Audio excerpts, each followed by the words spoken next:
नमस्कार, दिन भर की बड़ी खबरों में आपका स्वागत है। मैं हूं आराधना। आज इस बुलेटिन में बात होगी बिहार चुनाव के नतीजों से पहले मचे बवाल की, बिहार विधानसभा चुनाव की काउंटिंग की तैयारियों की। देखेंगे दिल्ली में कार धमाके पर क्या नए खुलासे आए सामने। असम में बीजेपी को हराने के लिए विपक्ष का क्या है प्लान। जानेंगे रिटायरमेंट से पहले सीजेआई गवाई के बड़े बयान को, और बुलेटिन के आखिर में देखेंगे पीएम के इस्तीफे से जुड़ी बड़ी खबर को। लेकिन दिन भर की तमाम बड़ी खबरों से पहले एक नजर आज की सुर्खियों पर। कांग्रेस सांसद राहुल गांधी का चुनाव आयोग पर बड़ा हमला। एक शख्स के 3 चुनाव में वोटिंग के सबूत किए पेश, एक्स पर पोस्ट कर उड़ाई आयोग की धज्जियां। सपा प्रमुख अखिलेश यादव का बड़ा बयान, कहा चुनाव आयोग पॉलिटिकल पार्टियों को परेशान करने की दिशा में करता है काम, कहीं बीजेपी का आयोग न बन जाए चुनाव आयोग।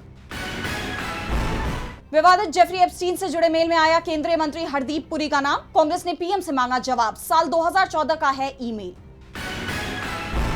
और हरे निशान पर बंद हुआ शेयर बाजार, 12 अंकों की बढ़त के साथ 84,478 पर बंद हुआ सेंसेक्स, वहीं 3 अंकों की बढ़त के साथ 25,879 पर बंद हुआ निफ्टी। ये तो थी सुर्खियां। अब बात आज की सबसे बड़ी खबर की। बिहार चुनाव में धांधली को लेकर विपक्ष ने हल्ला बोल दिया है। महागठबंधन ने स्ट्रांग रूम में गड़बड़ी के आरोप लगाए हैं। सीसीटीवी बंद हो रहे हैं, काउंटिंग सेंटर पर बिना जानकारी के गाड़ियां आ रही हैं, जिनमें ईवीएम मशीनों की भी सूचना मिल रही है। महागठबंधन की तरफ से इसे लेकर आर पार की लड़ाई का ऐलान भी कर दिया गया है, जिसके चलते चुनाव आयोग बैकफुट पर दिख रहा है। तो क्या है पूरी खबर, देखिए इस रिपोर्ट में। बिहार विधानसभा चुनाव के नतीजे 14 नवंबर को आएंगे, लेकिन इससे पहले राज्य की सियासत में जबरदस्त उबाल आ गया है। एक तरफ नीतीश कुमार को हार का डर लग रहा है, उन्हें भगवान याद आ रहे हैं, वो मंदिर मस्जिद गुरुद्वारे जा रहे हैं, तो बीजेपी कैंप में खामोशी छाई हुई है। 10% अधिक मतदान ने एनडीए नेताओं की नींद उड़ा दी है, क्योंकि जब भी इतना ज्यादा वोट डला है, सत्ता में बदलाव हुआ है। जनता के वोट ने एनडीए की नींद उड़ा रखी है, तो काउंटिंग सेंटर पर गड़बड़ी की खबरों ने महागठबंधन की नींद उड़ा दी है। सासाराम के मतगणना केंद्र में ईवीएम से भरा एक ट्रक बिना किसी सूचना के घुस गया। इसको लेकर आरजेडी के कार्यकर्ता धरने पर बैठ गए। आरजेडी ने इसे लेकर ट्वीट किया। कथित तौर पर ईवीएम से भरा हुआ ट्रक सासाराम रोहतास जिला के मतगणना केंद्र बिना किसी पूर्व सूचना और पारदर्शिता के जिला प्रशासन द्वारा क्यों घुसाया गया? ट्रक चालकों को सामने लाए बिना क्यों भगा दिया गया? 2 बजे से यहां सीसीटीवी कैमरे का फीड क्यों बंद रहा? पूरा फुटेज जारी किया जाए। ट्रक में क्या है प्रशासन बताए। स्पष्टीकरण तुरंत आए, अन्यथा हजारों लोग वोट चोरी रोकने के लिए मतदान केंद्र तुरंत पहुंचेंगे।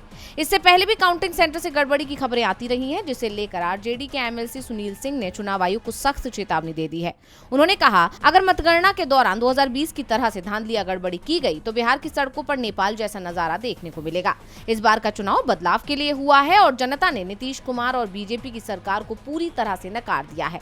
आरजेडी को भरोसा है कि जनता का फैसला महागठबंधन के हक में है, और अगर वोटों की चोरी हुई तो जनता ही वोट चोरों को सबक सिखा देगी। नतीजों से पहले वोट चोरी को लेकर विपक्ष पूरी तरह से मुस्तैद है। स्ट्रांग रूम की कड़ी निगरानी की जा रही है।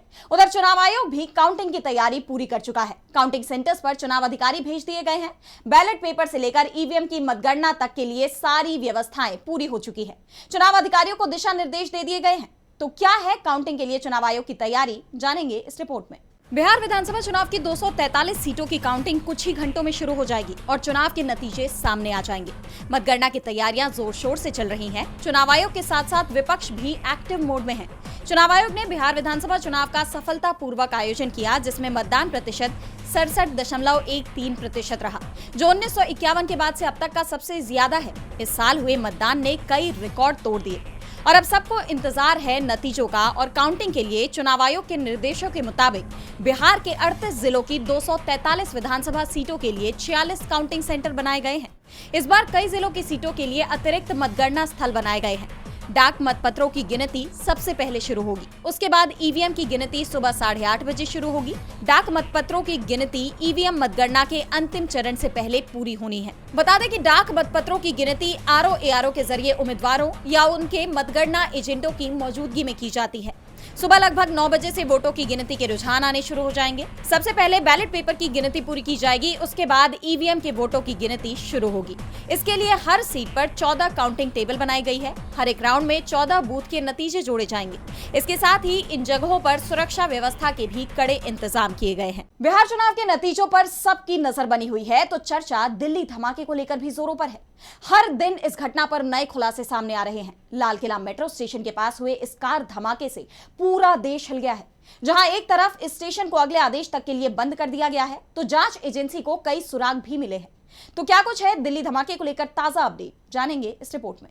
दिल्ली के लाल किला मेट्रो स्टेशन के बाहर I-20 कार में विस्फोट ने सारे देश को दहला दिया। जहां एक तरफ इसकी जांच NIA को सौंप दी गई है, तो वहीं सरकार ने इसे आतंकी घटना करार दिया है। इस धमाके में 13 लोगों की जान चली गई और 20 से ज्यादा घायल हुए हैं। मेट्रो स्टेशन को अगले आदेश तक के लिए बंद कर दिया गया है। इसी सिलसिले में गृह मंत्री अमित शाह ने एक इमरजेंसी हाई लेवल बैठक बुलाई, जिसमें IB प्रमुख, NIA DG और गृह मंत्रालय के सीनियर अधिकारी मौजूद थे। बैठक के बाद जांच एजेंसियों को एक बड़ा सुराग मिला। संदिग्ध red Ford EcoSport car, जिसका इस्तेमाल ब्लास्ट मॉड्यूल में होने का संदेह है, गुरुवार को फरीदाबाद के खंडावली गांव में ट्रेस की गई। NSG और केंद्रीय एजेंसियां अब ये पता लगा रही हैं कि इस कार का इस्तेमाल किस आतंकी मॉड्यूल ने किया था। इसके अलावा NIA ने नूह में उस फर्टिलाइजर दुकान के मालिक को भी हिरासत में ले लिया है, जहां से संदिग्धों ने कथित तौर पर अमोनियम नाइट्रेट खरीदा था। जांच की आंच सीधे तौर पर जैश ए मोहम्मद की इंटरस्टेट आतंकी साजिश से जुड़ी हुई दिख रही है। दिल्ली पुलिस ने हापुड़ के GS मेडिकल कॉलेज में तैनात असिस्टेंट प्रोफेसर डॉक्टर फारूक को हिरासत में ले लिया है, जिन्होंने फरीदाबाद स्थित अल फलाह यूनिवर्सिटी से पढ़ाई की थी।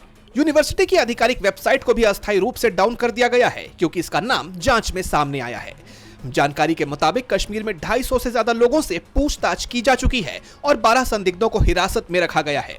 इनमें कई डॉक्टर्स और सरकारी कर्मचारी भी शामिल हैं, जिनके खिलाफ पर्याप्त सबूत मिलने का दावा किया गया है। उधर इन सब के बीच जम्मू कश्मीर के मुख्यमंत्री उमर अब्दुल्लाह ने इस हमले की कड़ी निंदा करते हुए कहा है कि मासूमों की जान लेने का कोई धर्म समर्थन नहीं करता। उन्होंने स्पष्ट किया कि हर कश्मीरी आतंकी नहीं होता और दोषियों को कठोर सजा देने की मांग की। ये घटना देश की सुरक्षा व्यवस्था पर गंभीर सवाल खड़े कर रही है, जिस पर सरकार ने जोर देकर कहा है कि दोषियों को किसी भी सूरत में बख्शा नहीं जाएगा। तो वहीं विपक्ष इस मामले पर गृह मंत्री अमित शाह से इस्तीफे की मांग पर अड़ा हुआ है। अब इस मामले में आगे क्या निकलकर सामने आता है, ये तो देखना होगा। राजधानी दिल्ली में सुरक्षा में हुई इस चूक को लेकर मोदी सरकार विपक्ष के निशाने पर आ गई है, तो असम में भी बीजेपी की मुश्किलें बढ़ने वाली है। अगले साल असम में विधानसभा चुनाव होने हैं और विपक्ष ने अभी से इस चुनाव में अपना दमखम दिखाने के लिए बड़ा प्लान तैयार कर लिया है, जिसकी जानकारी खुद कांग्रेस प्रदेश अध्यक्ष गौरव गोगोई ने दी है। तो क्या है विपक्ष का प्लान, जानने के लिए देखिए ये रिपोर्ट। असम में अगले साल यानी 2026 में विधानसभा चुनाव होने हैं, लेकिन उससे पहले विपक्ष ने बड़ा फैसला लिया है, जो सत्तारूढ़ बीजेपी पर भारी पड़ सकता है। आगामी चुनाव में विपक्ष एकजुट होकर बीजेपी को मात देने की तैयारी में है। राज्य में 8 विपक्षी पार्टी मिलकर चुनाव लड़ेंगी। कांग्रेस सांसद और प्रदेश अध्यक्ष गौरव गोगोई ने इस बात की जानकारी दी। अपने बयान में गोगोई ने कहा, हमने विभिन्न विषयों पर गहन चर्चा की। असम के लोगों को भाजपा के अत्याचार और मुख्यमंत्री हिमंता बिस्वा शर्मा के अन्याय से मुक्त कराने के लिए हम सभी एकजुट हैं। हम 2026 का विधानसभा चुनाव मिलकर लड़ेंगे। उन्होंने बताया कि ये फैसला सभी विपक्षी दलों ने संयुक्त बैठक के दौरान लिया है। उन्होंने आगे जानकारी दी कि बैठक के दौरान कई मुद्दों पर भी बात हुई, जिनके बारे में आने वाले दिनों में धीरे धीरे जनता को जानकारी दी जाएगी। वहीं जो 8 पार्टियां मिलकर चुनाव लड़ने वाली हैं, उनमें कांग्रेस, मार्क्सवादी कम्युनिस्ट पार्टी, रायजोर दल, असम जातीय परिषद, भारतीय कम्युनिस्ट पार्टी, मार्क्सवादी लेनिनवादी लिबरेशन, जातीय दल असोम, ऑल पार्टी हिल लीडर्स कॉन्फ्रेंस शामिल हैं। विपक्ष की इस एकजुटता से बीजेपी की मुश्किलें बढ़ सकती हैं। जैसे कि आप जानते हैं कि हाल ही में असम में बीजेपी को उस वक्त बड़ा झटका लगा था, जब 4 बार के सांसद राजेंद्र गोहेन समेत पार्टी के 17 नेताओं ने इस्तीफा दे दिया था। इससे बीजेपी पहले ही कमजोर और टेंशन में नजर आ रही है। वहीं अब विपक्ष के इस महाजुटान से पार्टी एक बार फिर सकते में आ सकती है। विपक्ष के इस फैसले पर जानकारों का कहना है कि विपक्ष की ये एकजुटता चुनाव में बीजेपी को भारी पड़ सकती है। विपक्ष के प्लान ने बीजेपी की नींद उड़ा दी है, तो चिंता पार्टी के अपने नेता भी बढ़ा रहे हैं। हाल ही में एक बीजेपी और आरएसएस कार्यकर्ता को गुजरात पुलिस ने बेंगलुरु से गिरफ्तार किया और गिरफ्तारी की वजह यह थी कि उसने पीएम मोदी की नीतियों की आलोचना की थी, जिसके बाद बीजेपी के सीनियर नेता सुब्रमण्यम स्वामी का गुस्सा फूट पड़ा और उन्होंने सरकार पर कड़े सवाल उठाए। तो वहीं अब गिरफ्तार आरएसएस कार्यकर्ता को रिहा कर दिया गया है। देखिए ये रिपोर्ट। बीजेपी के सीनियर नेता और पूर्व सांसद सुब्रमण्यम स्वामी एक बार फिर मोदी सरकार पर हमलावर हो गए हैं और लगातार सवाल कर रहे हैं कि क्या बीजेपी शासन में सरकार से सवाल करना गुनाह है।